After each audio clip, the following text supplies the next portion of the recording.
Здравствуйте, дорогие друзья! Искренне рады вновь приветствовать вас. И сегодня мы побеседуем с уважаемым Игорем Михайловичем Даниловым. Здравствуйте. Игорь Михайлович, огромное спасибо за вдохновляющую такую передачу о том, как не сдаваться, как не опускать руки и как порой из лимона получается прекраснейший лимонад. И мы искренне рады тому фундаментальному открытию, о котором вы рассказали в прошлой передаче, благодаря которому и создание щита, который нас оградит от внешнего космического воздействия, и такие технологии, как репликатор и капсула здоровья, они становятся на самом деле к нам гораздо ближе, существенно ближе. И как вы сказали, что это не фантастика, это не где-то там, за горизонтом, а это ближе гораздо, чем горизонт. И если мы сможем найти способ и построить созидательное общество, то эти технологии легко можно поставить на рельсы созидательного общества.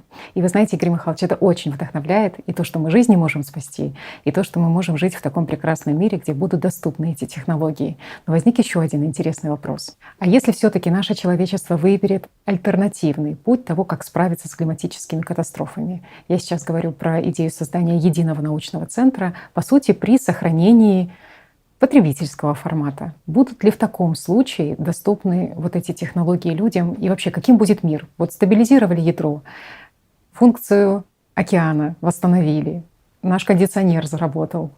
Вот что дальше? Каким может быть мир дальше? Хороший вопрос. Я скажу так. Все равно все зависит от людей. Вот, допустим, предложенный вариант Челокяном, он может являться предтечей созидательного общества. Люди увидят, что дает объединение. Люди перестанут разделяться, потому что это одно из условий, по-другому ничего не получится. Невозможно сохранить ненависть друг к другу, невозможно в разделенной экономике, скажем, создать единый научный центр, который финансировать и содержать придется всему миру. Ну, это действительно так. Плюс, что бы мы ни делали, как бы мы ни хотели, будет вынужденная миграция огромных масс людей. Если мы к этому не подготовимся, будет беда. Если мы к этому начнем готовиться по предложению Челокяна, все равно это объединение людей. Это уже ближе к единой цивилизации. Но считая одной ногой, мы уже становимся, скажем, созидательное общество. Но если люди вкусят от этого плода единения, получат больше свобод, возможно, захотят. Возможно. Ну, в любом варианте мы этого не узнаем. Я имею в виду нынешнее поколение. Это узнают и увидят, к чему мы придем последующим уже другие, следующие за нами поколения. Не поколения, а поколения. Это действительно так. Почему? Потому что пройдет масса времени, прежде чем люди будут принимать решения. Если честно, то, что вижу я, то даже если мы путем от сохранения потребительского формата придем к какому-то консенсусу международному и решим таки дать людям свободу, открыть границы, создать единую управляемую экономику, ну вот все как положено, ну и понятно, единый центр научный, и у нас все получится, мы таки сможем создать этот щит, реанимировать океан, если все будет своевременно. Знаете, я на 99,9 уверен, что пройдет немного времени, не в нашем, скорее всего, уже в последующих поколениях, но появятся политики, которые приведут мир опять к тому же состоянию, в котором находимся мы. И в конечном счете, рано или поздно, мы, те, кто боролись за единство всего человечества, те, кто боролись против единого врага, опять станем врагами друг другу в угоду и в интересы определенных групп, финансовых групп, политических групп. И в конечном счете мы себя уничтожим. Или ядерным, старым уже ядерным надежным арсеналом, или что-то придумаем новое. Но получим ли мы в сохраненном потребительском формате новые технологии? Конечно, нет. Однозначно нет, друзья. Это нереально. А даже если мы и получим какие-то крохи от тех возможностей, которые могут реализоваться в созидательном обществе, они все равно будут платные. Да, у нас может появиться БТГ, так же, как и сейчас есть, вот американская фирма производит. Но люди, использующие это БТГ, они платят за электроэнергию. Вот и весь ответ. Также вопрос может стоять и с тем же и репликатором. Да, у тебя будет может быть какое-то устройство, но цены будут как в ресторане. Мгм. Для чего? Ну, чтобы вот не конкурировать с ними, знаешь. Вот везде, где есть деньги, где есть власть, ну, не будет свободы и не будет единой цели. Мгм. Все равно людей будут разделять на множество идей, множество целей. Это нормально. Это естественное проявление в потребительском формате. Невыгодно, чтобы люди были в достатке, да? Но вопрос здесь не в достатке, вопрос в самом существовании человечества и в самой формуле потребительского формата. Она не может существовать по-другому, кроме как разделяя массы и время от времени сталкивая их между собой. Иначе институт власти просто не удержится. Он держится на страхах людей, которые уповают на то, что власть им поможет, она защитит и спасет. Власть меняется, а принцип остается. И на протяжении последних 6000 лет вот как вошла эта формула, так она до сих пор и актуальна. Потому что мы в потребительском формате. Это нормально. В созидательном обществе понятно, у нас будет все. Даже то, о чем мы сейчас и не мечтаем. Ну, есть более интересный момент. Вот смотри, если, к примеру, мы создаем потребительский формат, пусть обновленный, пусть более человечный, но у нас же все равно не появится одной цели. У нас будет временная цель выжить. Ну, выжили. А дальше? А дальше деньги все равно главенствуют в наших умах. Все равно мы будем стремиться как можно больше их заработать. Но так же. И с отсюда все начинается опять. Все равно мы разделимся. Мы не удержимся как цивилизация. Если только не выберем опять-таки путь развития дальнейший, как созидательное общество, или как бы его ни назвали, но если у нас хватит ума прийти к этому пониманию, тогда да, будет шанс. То есть, по сути, очень важно, что Конечно. созидательное общество дает вот эту единую цель, да? Дает не только единую цель, но и единение людей. Единение в единой цели. Вот эта единая цель, которая объединяет всех людей, это улучшение качества жизни и развитие всего общества. Это новые возможности для всех и для каждого. Это действительно то, что направлено на жизнь человека. Ведь высшей ценностью будет жизнь человека, значит и качество его существования. Это о многом говорит. Как вы когда-то говорили, что общество появляется вот эта уже точка Б, к которому Конечно, оно стремится. правильно. То есть если мы создаем единую цивилизацию, мы становимся цельной единицей. Это уже, скажем, единый эгрегор. И если у нас есть цель, то появляется точка Б. И значит, у нас есть смысл и возможности, куда двигаться. Значит, у нас появится новая энергия, дополнительная, объединенная. Поэтому развитие, оно неизбежно. Вот как ни крути. А в потребительском формате у нас разрозненная идея. У нас нет единого эгрегора. Начинают доминировать большие эгрегоры над меньшими. Но все равно все дробится. И больший эгрегор, он все равно будет раздроблен на массу своих. Ну, берем любое государство, какое бы оно мощное ни было. Есть одна идея — стать самыми богатыми, стать технологически развитыми, независимыми и доминирующими. Единая идея, но масса внутренних разделений. Ну так же ж. То есть различные партии, различные бизнес-группы, различные интересы людей. И все равно это не цельно, это ломаный эгрегор. И он не может выдержать долго. Он обречен на короткий срок своего существования. Если мы посмотрим, империи в среднем жили где-то 200 лет. Плюс-минус. Да, все приходили в упадок. Ну, конечно. Даже тамплиеров берем 200 лет. Все же, я же говорю, плюс-минус. Циклы. Всем управляют циклы. Вот и в экономике циклы. Ну, что бы мы ни взяли, те же империи, история, она повторяется, все же развивается поспирально. Да, другие люди, другая ситуация. Но если выкинуть вот эту всю мелочь, которая отличает, то суть остается одна. Вот так же оно и происходит. Но опять, если мы посмотрим на развитие человечества, на цикл, что это такое, что он дает. Мы уже говорили, по-моему, и не раз о том, что цикл — это добавочная энергия. И мы видим, что ее слишком много не только на нашей планете, но и на других планетах Солнечной системы. То есть это однозначно увеличение энергии, такого увеличения внутреннего потенциала, который влияет на внешнее все. Это понятно. То есть это как перезапуск, Это когда заправили автомобили, у него появились новые возможности. Ну, грубо, но где-то так сравним. Получается, у нас разделенное сообщество, у нас мертвый океан, вот и результат. Ведь раньше наша планета прошла, извините, множество циклов. Да, страдали, да, были проблемы, это неизбежно. Но тем не менее, выживали же, выживали. А у нас критическая ситуация. То есть еще мы не вошли в начало активной фазы цикла, а у нас уже как будто мы в цикле. То есть все вот эти проявления, почему? Обмен. Нету вот эта энергия, которая происходит, мы уже много об этом рассказывали, не будем повторяться, но эта энергия, она излишней становится. Она вследствие энтропии переходит в тепло, отсюда масса различных изменений, нарушений. А если бы океан был жив, этого бы не было, видишь, то есть вот много факторов. А это конкретно антропогенный фактор. То есть это мы сами себе убили будущее. Опять-таки, ну если мы посмотрим, да, то первые 1000 лет, когда начало цикла идет, это огромный разгон.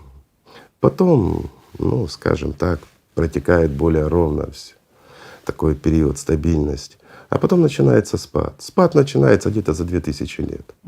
Хотя вот спад начинается где-то на середине срока, когда вот эта разгонная энергия заканчивается, и, скажем, инерция начинает спадать, вот она где-то в середине срока начинает все преломляться. Что мы видим 6000 лет назад?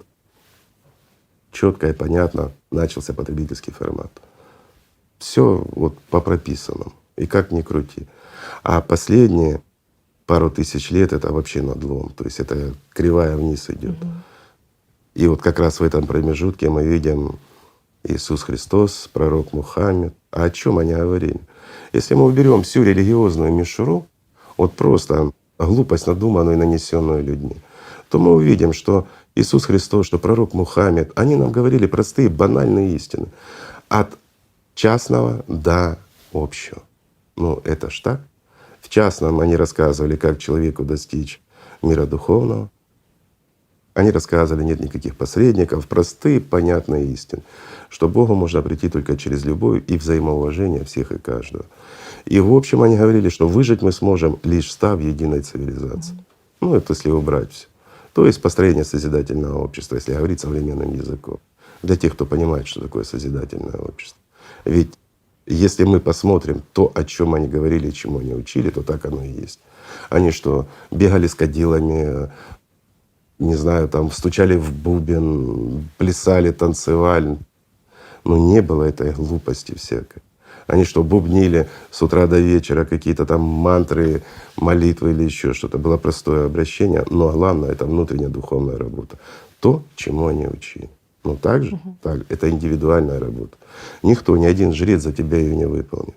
Никто тебя не сможет ввести во врата райские, кроме тебя самого. Об этом они говорили.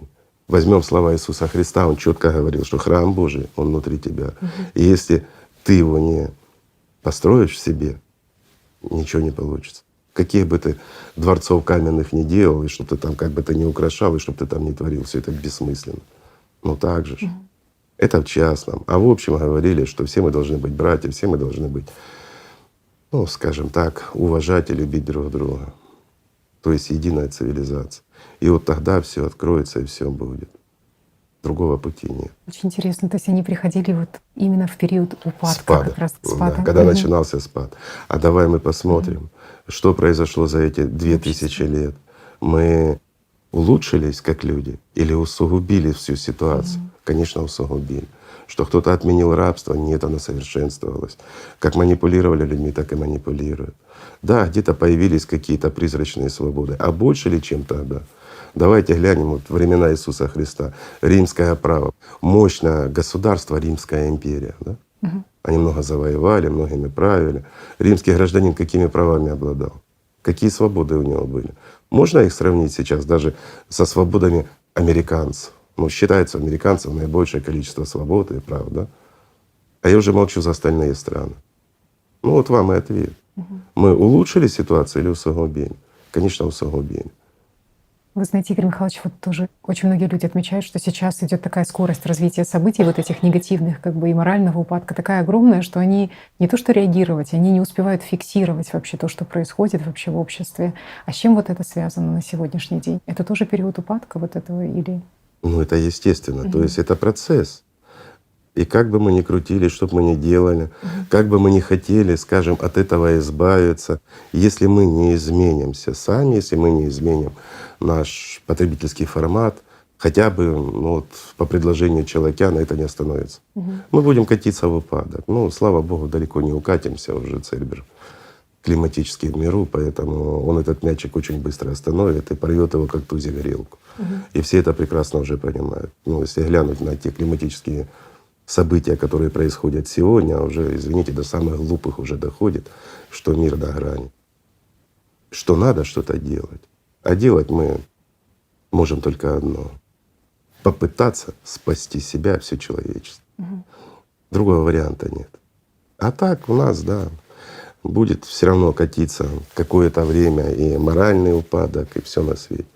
Будут ужесточать законы, но мы уже говорили об этом, что потребительский формат, он и есть потребительский формат, он будет себя защищать.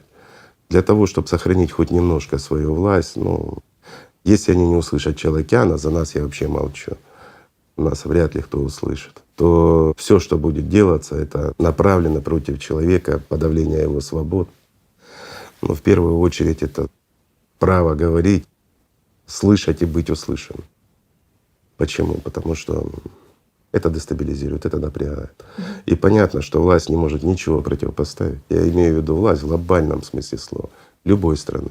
Она не способна как-то противостоять Церберу, вот этим климатическим изменениям, которые происходят. А раз не способны противостоять, извините, реальным климатическим событиям, значит, будут противостоять людям. Будут рассказывать ложные сказки, давать надежды, опять-таки на завтрашний день, что все наладится. Ну а сами будут пытаться выжить, будут искать места, где они со своей семьей и свитой смогут просуществовать дольше, чем мы. Все ж банально, просто не раз же ж проходили это уже все. Чем закончится? Да ничем. Тем же, чем на Марсе. Ни один бункер не поможет. Многие отмечают, что уже сейчас даже вот в связи с этими катаклизмами происходит вот такая ревизия ценностей у людей, что все-таки климат заставляет задуматься над тем, а так ли мы живем и туда ли нам надо. И получается, что все равно вынуждены каким-то образом люди перед бедой вот этой вынуждены консолидироваться и объединяться. Ну, Вот пока вопрос, я не успеем вижу ли. объединения людей, я не вижу никакой консолидации общества. Да, наши друзья, волонтеры, ну, опять-таки, почему? Потому что ума хватает. Потому что действительно умные и порядочные люди. Они изучают проблему, они ее видят, сопоставляют факты, тем более на протяжении стольких лет. И, естественно, они понимают, в чем причина, и они видят подтверждение. А другие, извините, давай посмотрим честно. Их сегодня порвало там штормом, к примеру, беда, да? Разрушила дома. Ну, восстановили дома, и опять что? Живут, как и жили. Все ж прошло. Ну, такое же бывает. Опять пришел шторм, опять то же самое. Прозрение начнется, знаешь, когда? Когда они не успели убрать последствия после прошлого шторма, а пришел новый. Или вот миксы, которые уже начинаются. Мало того, что шторм прошел, еще землетрясение, а потом затопило. И вот когда вот эта вся ситуация начнет развиваться более стремительно, вот тогда люди поймут, что надо что-то делать. А что мы сможем тогда сделать? Понимаешь, беда на сегодняшний день, я проще скажу, в интеллектуальном развитии людей и в их совести. И самое важное — в их смелость. То есть достаточно ли у них смелость посмотреть вот здраво и честно на сложившуюся ситуацию в мире? Достаточно ли у них совесть для того, чтобы понять, что не только люди, но и ты в беде? А вот достаточно ли человечности для того, чтобы объединиться? Вот начать всю нашу историю с белого листа, забыть все, что нас разделяло. Вот просто забыть. И начать жить так, как мы должны были жить уже 2000 лет. Это единственный вариант. Это правильный вариант. А что он дает? Давай посмотрим. Вот сейчас, да, идет избыточная энергия, она нас убивает. Но благодаря, скажем так, здравомыслию, человечности, если мы сможем объединиться и действительно начать, скажем, наше объединение ну, не в сохранении потребительского формата, а в развитии созидательного общества. Если мы действительно спасем нашу планету, построим этот щит, мы выживем, мы получим массу других технологий. И даже наше поколение, оно сможет пролонгировать свою жизнь ну, минимум до 1500 лет. И это не сказки, это научные достижения сегодняшнего дня.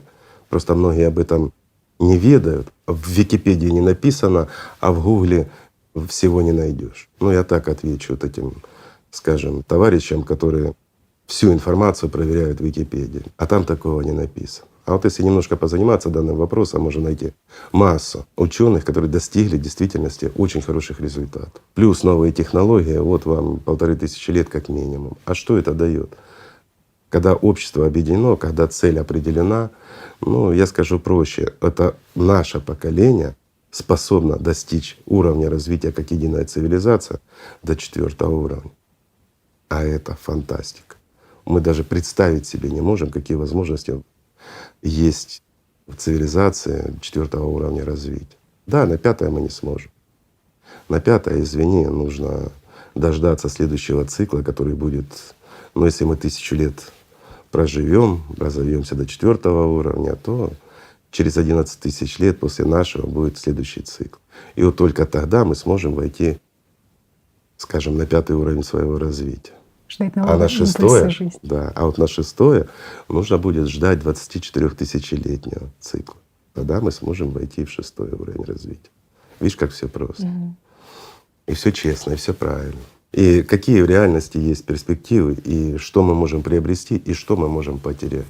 А потерять просто из-за банальной глупости, лени и, извините, умственной отсталости некоторых персонажей. Или бесчеловечности чьей-то. Вот ведь ничего не стоит у нас на пути, кроме нас же самих и нашей бесчеловечности. В действительности так.